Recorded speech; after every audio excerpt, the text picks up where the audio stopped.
My name is Emily Carter, and I never thought I would be writing this. But after what I saw during my near-death experience, I have no choice. On October 5th, 2023, my life changed forever. I was just driving home from work when a terrible accident sent me into the afterlife. I was dead for 6 minutes and 42 seconds, but in that time, I saw something so profound that I cannot stay silent. Jesus revealed something shocking about black people, something that has been hidden for generations. What he showed me will challenge everything you thought you knew. It was supposed to be a normal day. I woke up, made my morning coffee, kissed my husband goodbye, and headed to work. I was a nurse at St. Luke's Hospital, working the night shift. It had been a busy day, but nothing unusual. Just the usual routine of caring for patients, checking vitals, and writing reports. By the time my shift ended, I was exhausted, but I was looking forward to getting home, taking a warm shower and curling up in bed. I got in my car, turned on the radio, and started my usual drive home. The streets were quiet, the sky was dark, and the rain had just started to fall. Everything felt normal until it didn't. I was just 5 minutes away from home when I saw the blinding headlights coming toward me. My heart jumped into my throat as I realized the other car was swerving out of control. I slammed on my brakes, but it was too late. The impact was instantaneous, a loud, crushing force that sent my car spinning off the road. I didn't even have time to scream. Then, everything went silent. I expected pain, panic, fear, but there was nothing. Instead, I felt an overwhelming peace, as if all the noise and chaos of the world had been muted. I looked around, confused. My body was still in the driver's seat, but I was floating above it, watching everything from a distance. That was when I realized I was dead. At first, I couldn't comprehend what was happening. I tried to move, but I wasn't inside my body anymore. I could see the wreckage below, the shattered windshield, the twisted metal. The paramedics had arrived, their flashlights cutting through the darkness as they rushed to save me.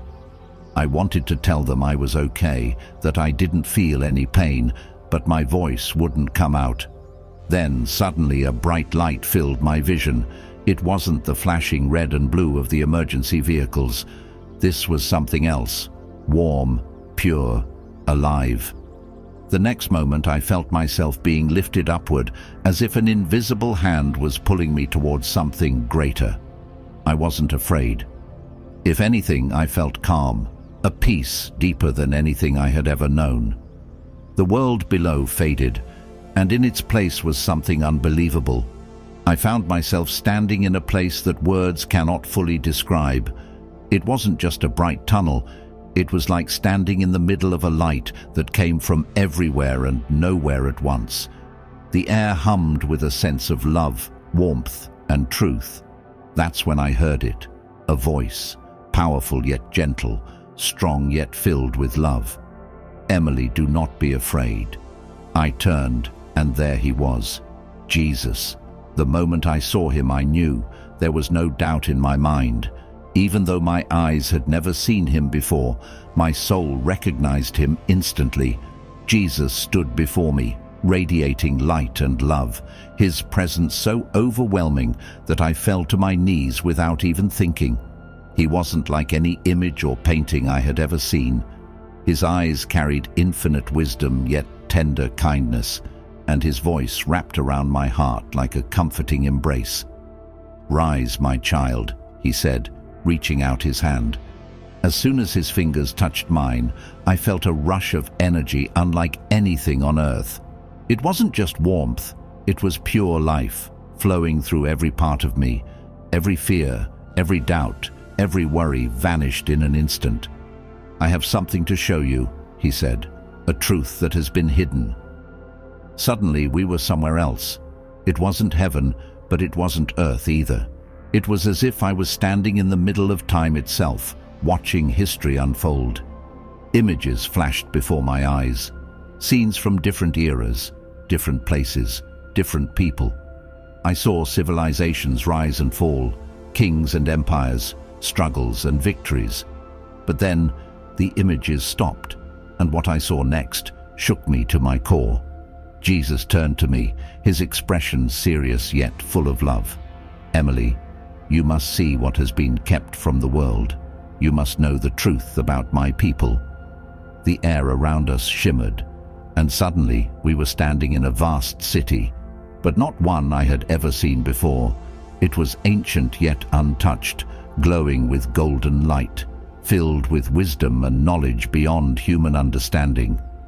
"This is what was lost," Jesus said. "I saw people, black men and women, clothed in royal garments, walking with grace, dignity, and power. They weren't slaves. They weren't broken. They were leaders, scholars, warriors, and priests. They were my chosen ones," Jesus said.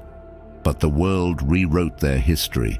They were told they were nothing when, in truth, they were everything." Tears filled my eyes. I had never been taught this before. I had never seen black history beyond pain and suffering. But Jesus was showing me something completely different. I saw their wisdom, advanced knowledge of science, medicine, and the stars. I saw their strength, not just physical but spiritual, unbreakable, unshakable faith. But then the vision shifted. I saw chains. I saw lies being spread, entire generations being told they were inferior, unworthy, forgotten. The enemy feared them, so he rewrote history. He erased their greatness. Jesus' voice was filled with sadness and authority. "But the time is coming when the truth will be revealed. The awakening has begun." At that moment, I understood. I had to share this message. Everything was about to change. Jesus turned to me with gentle but serious eyes. The vision before us shifted, and suddenly I was no longer in the heavenly realm. I was standing in a vast land, rich and thriving, filled with black men and women who carried an undeniable strength and wisdom. "Do you see them, Emily?" Jesus asked. I looked closer. These were not slaves, not victims. These were leaders, healers, warriors, and scholars. They walked with a divine authority, a spiritual strength that radiated from within them. Their skin glowed with a golden hue, as if it carried the very essence of creation itself. Jesus' voice broke through my thoughts. They were my chosen ones, set apart for a purpose. But the world was made to forget. The enemy feared them, so he stole their history, erased their identity, and filled their minds with lies. I felt a deep ache in my chest. I had never been taught this before. Suddenly, the vision changed. I saw these same people, but now they were in chains. Their once proud faces were filled with sorrow. Their once mighty voices were silenced. I saw whips tearing through their skin, their homes burned to the ground, their children ripped from their arms. This was not just about slavery, Emily. This was about spiritual warfare. This was about breaking their connection to me. Tears streamed down my face. Why had no one told me this? Jesus placed his hand on my shoulder, his touch full of love and urgency. But the time of awakening has come. The vision shifted again. I saw a massive crowd of black men and women standing tall, their hands raised to the heavens. The chains that once bound them were shattered, and their voices rang out in powerful praise. Jesus' voice echoed around me. They were given a unique gift, an unshakable faith, a strength that could withstand the greatest storms. That is why the enemy fought so hard to silence them. I watched as history unfolded before me, from the plantations to the civil rights marches, from the pulpits of churches to the streets where they cried out for justice. Do you see, Emily? They have always carried my voice. They have always been my warriors. I saw how they turned pain into power, how they held on to hope when the world told them to give up. Even when their families were broken apart, when their voices were ignored, when they were told they were nothing, They never stopped seeking God. That faith is not by accident. It was placed in them before they were even born. That is why they are tested so much, why they are attacked, why they are made to feel small. The enemy fears them. I saw young black children, so full of joy and promise, but the world told them they were dangerous, unworthy, not enough. Jesus' eyes filled with sorrow. But I say they are mine, and I will restore them. I felt a power rush through my soul, like the world itself was shifting. The vision darkened. I saw a world filled with deception, movies, music, media, all shaping a false reality. I saw how entire systems were built to keep black people from realizing their divine identity. Emily, do you see how the enemy works? He doesn't just use chains anymore. He uses the mind. I saw black men being portrayed as violent criminals in the media. I saw black women being over-sexualized, their dignity stripped away. I saw how schools failed to teach their true history, how churches silenced their spiritual leadership, how entire governments work to keep them struggling. They are told they are less than, that they will never rise, that they are not worthy of greatness. My hands clenched into fists. How could this be happening? How could an entire people be kept from knowing their worth? Then Jesus whispered something that sent chills down my spine. Because when they wake up, when they remember who they truly are, the world will never be the same. The enemy wasn't afraid of their pain. He was afraid of their power. He was afraid that they would realize they were never meant to be slaves, but kings, priests and warriors in God's kingdom. I saw generations of black children being fed lies, being told they had no future, no voice, no value. And then I saw something even worse. I saw churches turning their backs on them. I saw pastors ignoring their suffering, telling them to be quiet, to forgive, to move on, without ever acknowledging the pain. The enemy has infiltrated even my house, Emily, but I am calling my people back. The vision brightened again. I saw black men and women standing in the streets, in churches, in homes, raising their voices in unshakable faith. They were not angry, they were awakened. They weren't asking for permission, they were walking in their divine authority. Jesus turned to me, his eyes filled with pride and love. They have endured every hardship, every deception, every attack, and yet they still seek me. That is their power. That is why they cannot be broken. I saw them preaching, leading, healing, teaching. I saw them returning to their spiritual roots, embracing the gifts God had placed inside them. I saw a revival, one that was not led by governments, celebrities, or politicians.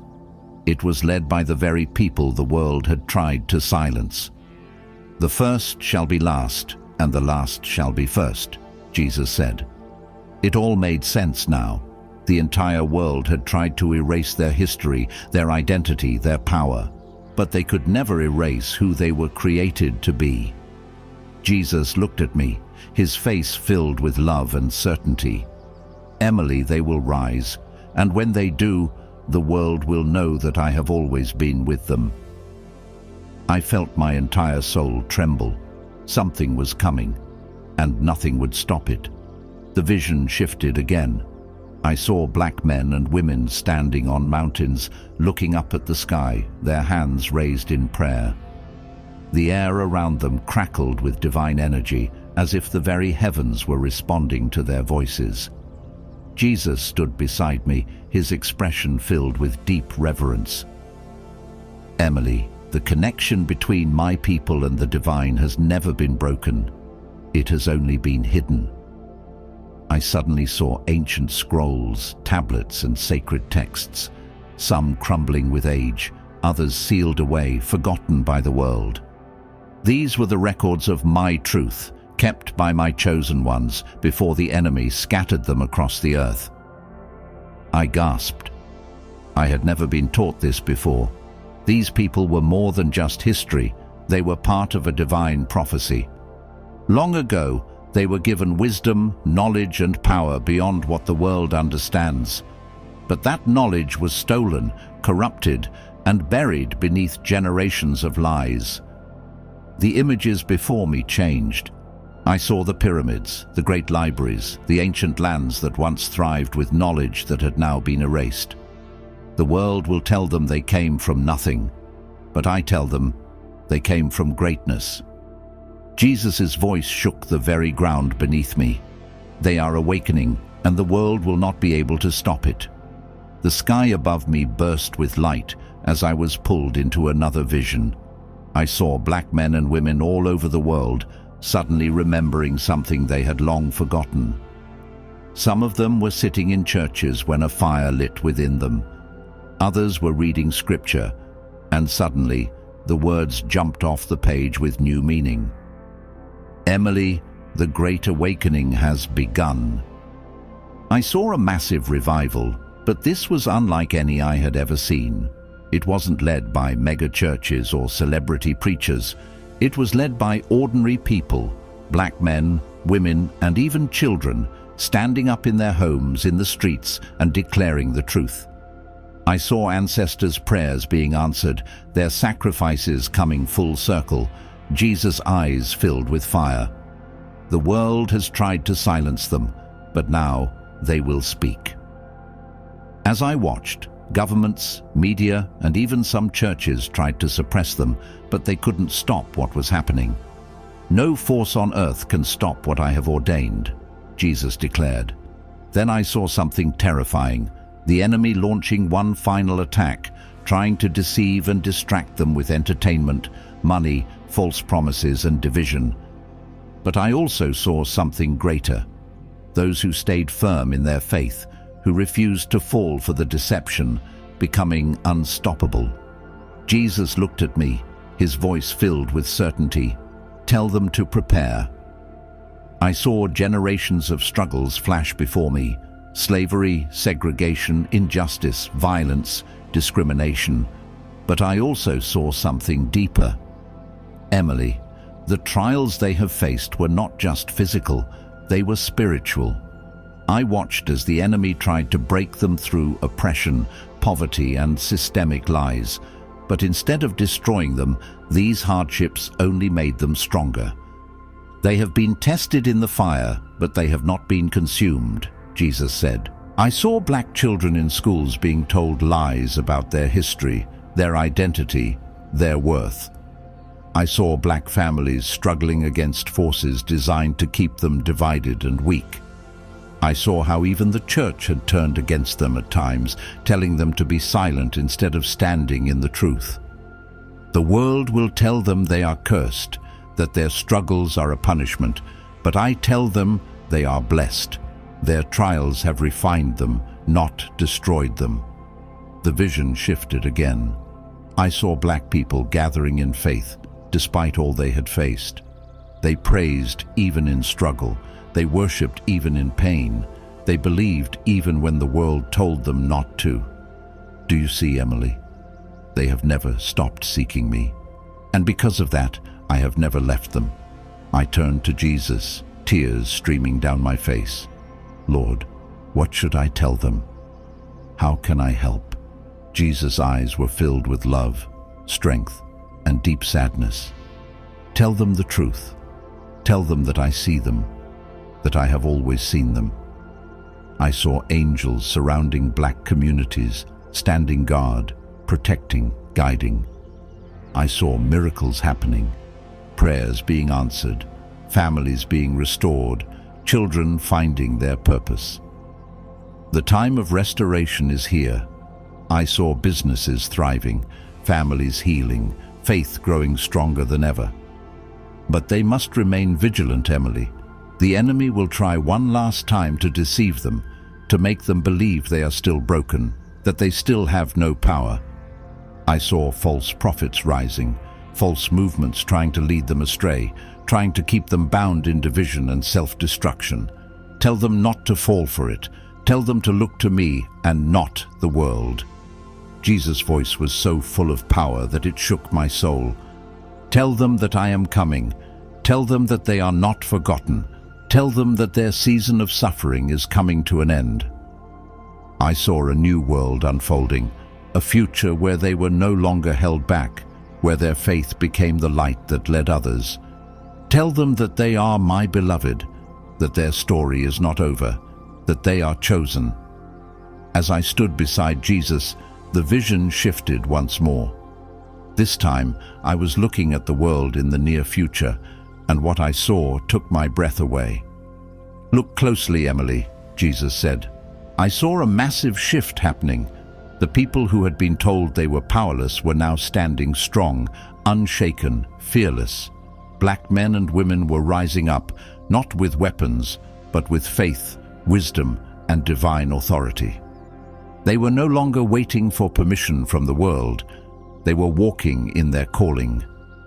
I saw leaders emerging, not from governments, but from the streets, from the churches, from homes where prayers had never stopped. They were not seeking fame or fortune, they were seeking truth. The enemy tried to bury them, but he did not realize they were seeds, Jesus said. And then I saw something that made my heart tremble, a final attempt by darkness to stop this awakening. The enemy was unleashing new deceptions, new distractions, new ways to keep them from seeing the truth. I saw technology being used to control, entertainment designed to numb, and even some churches becoming agents of deception. But my people will see through it, Jesus said, because I will open their eyes. And I saw it happening. Miracles breaking out in places the world had forgotten. Chains of addiction, depression, and poverty falling away. Families reuniting, faith being restored. People turning away from the world and back to God. It was unlike anything I had ever seen. The first shall be last, and the last shall be first, Jesus said again. And I knew this was only the beginning. I turned to Jesus, my heart pounding with urgency. Lord, I don't want to leave. There's still so much I need to know. Jesus looked at me with a love so deep it felt like the universe itself could not contain it. Emily, you have seen enough. Now you must return. I shook my head, tears streaming down my face. But how will I make people believe me? How will they understand what you have shown me? Jesus smiled, his voice filled with peace and authority. Your job is not to convince, Emily. Your job is to tell. Those who have ears to hear will hear.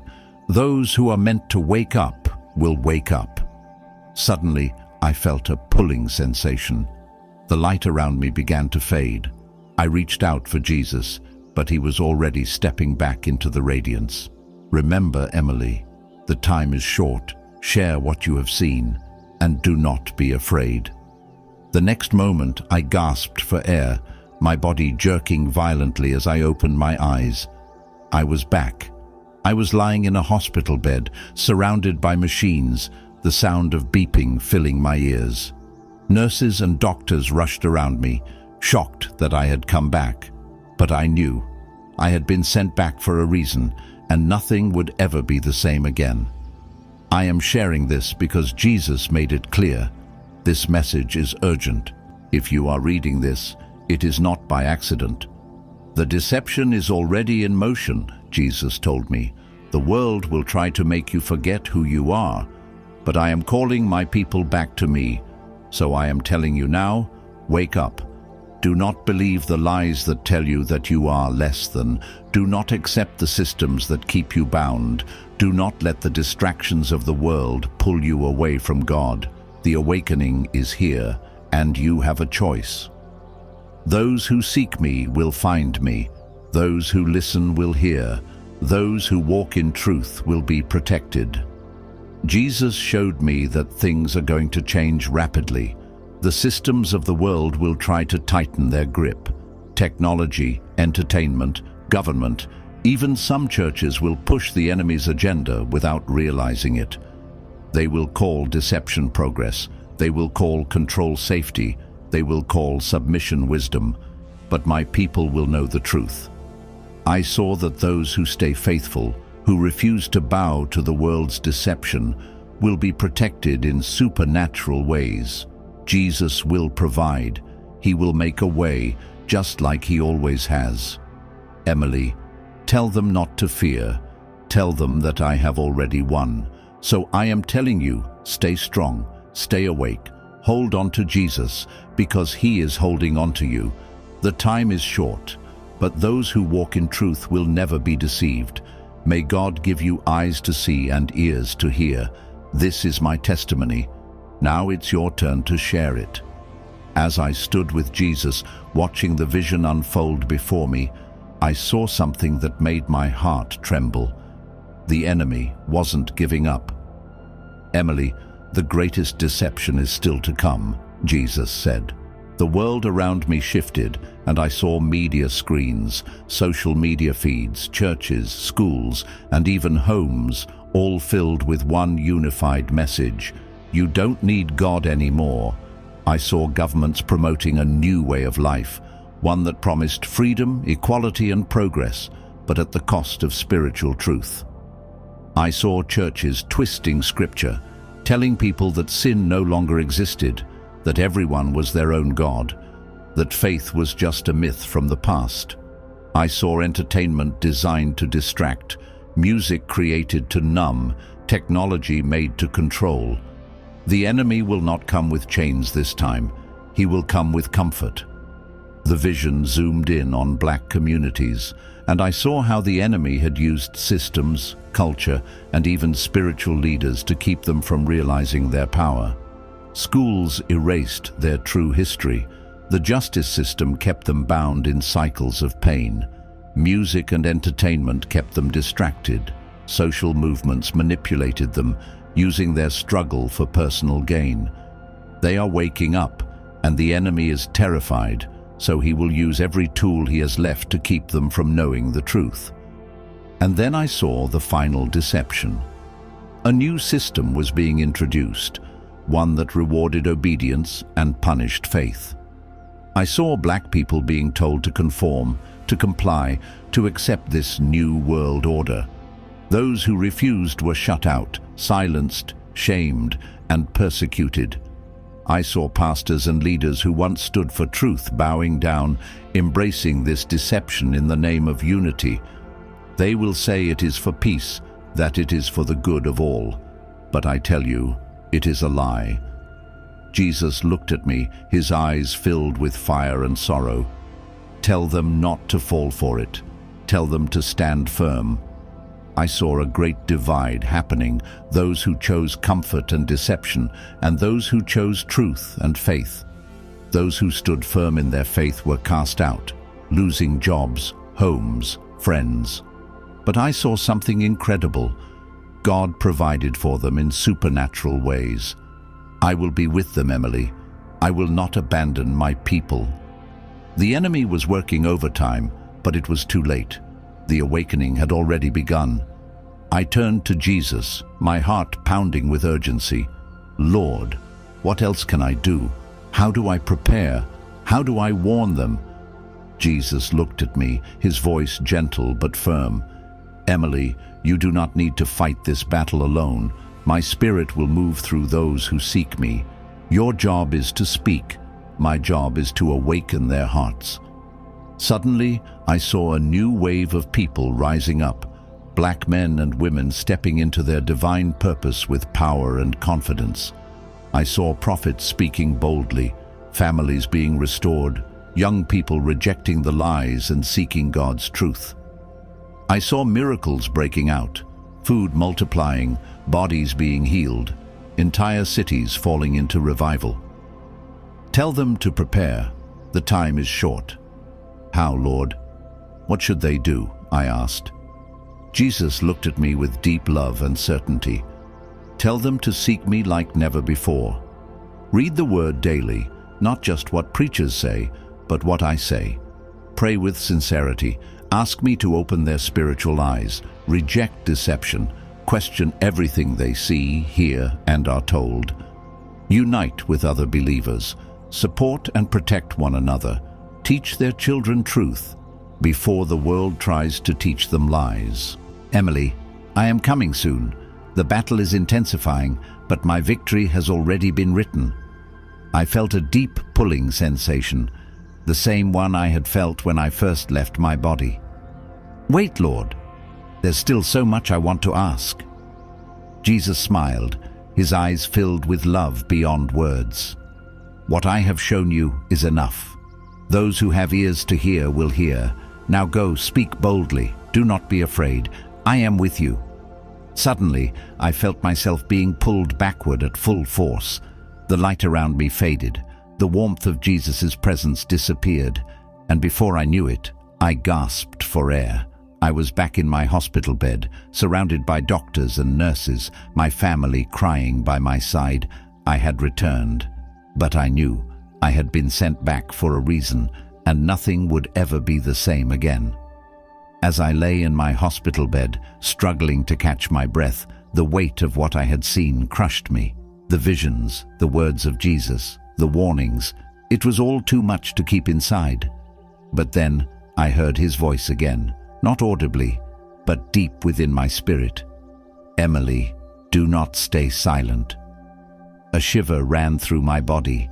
I closed my eyes, and for a brief moment I could still feel the warmth of his presence, the fire in his voice, the urgency in his message. This was not just for me. It was for everyone willing to listen. The world is not ready, but the people must be. I knew the moment I spoke about this, many would dismiss it. Some would say it was just a dream, just my imagination. Others would claim I was being dramatic, that nothing was really happening. And worst of all, some Christians would choose to ignore it, believing that everything was fine. But I had seen too much to stay quiet. Emily, the time of choosing has come. I saw the world splitting into two, those who would cling to the truth and those who would embrace the deception. Some would wake up, step into their purpose, and refuse to bow to lies. Others would willingly accept the enemy's plan, blind to what was coming. And I understood. This wasn't just a warning about the future. It was already happening, right now.